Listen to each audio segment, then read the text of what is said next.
lead to a decrease in the GFR.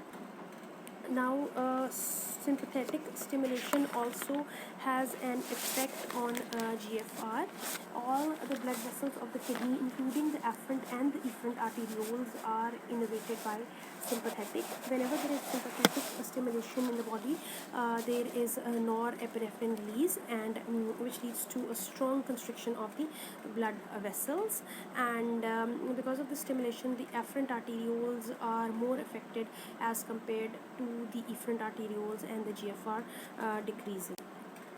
Now, why the afferent arterioles are affected more is because these are larger and have thicker walls, so the constriction which occurs by the sympathetic neurotransmitter norepinephrine has a greater effect on the afferent arterioles as compared to efferent arterioles.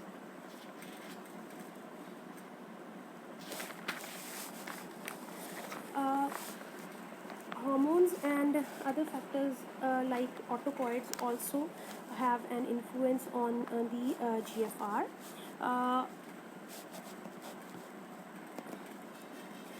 Whenever venous return increases, it leads to filling of the right atrium, and when the right atrial pressure increases, a substance called atrial natriuretic peptide is produced from the right atrium, and this is a hormone.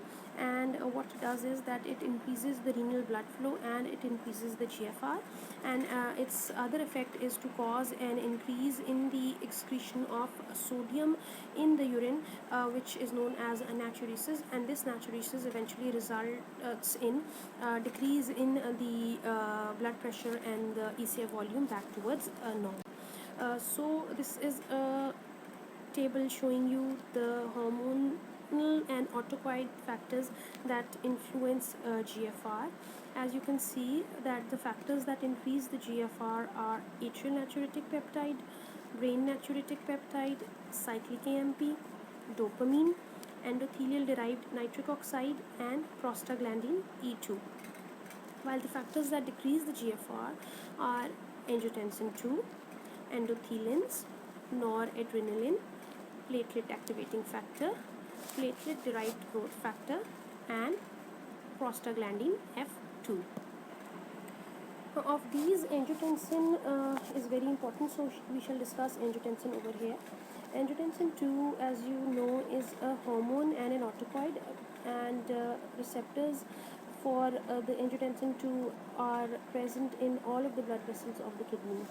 And the afferent arterioles are protected, more or less protected from the effect of the angiotensin 2, and this is basically because of release of prostaglandins and nitric oxide, which counteract the vasoconstrictive effect of angiotensin 2 on the afferent arterioles, and this specially occurs during the activation of renin-angiotensin system, such as during low sodium diet or reduced renal perfusion, which occurs as a result of renal artery stenosis.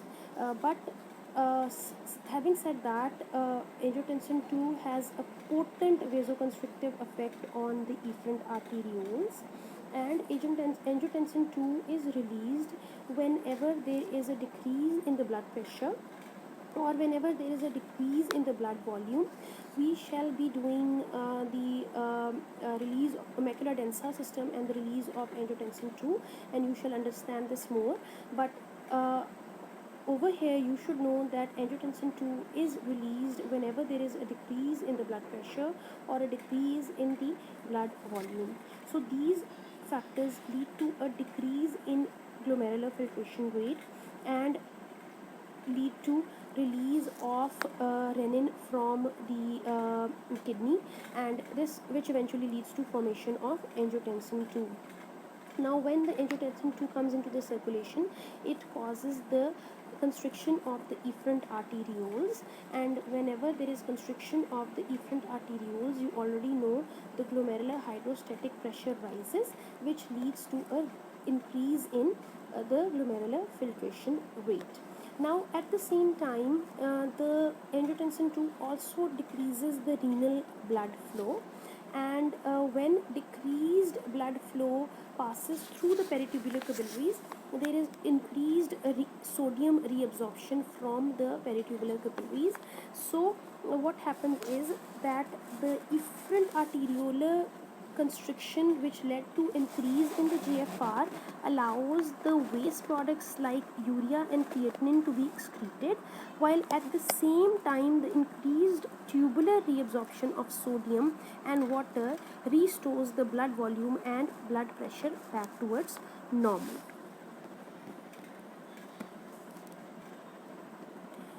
Normal GFR, we have already talked, is 125 milliliters per minute, and if you convert it into per day, it becomes 180 liters per day.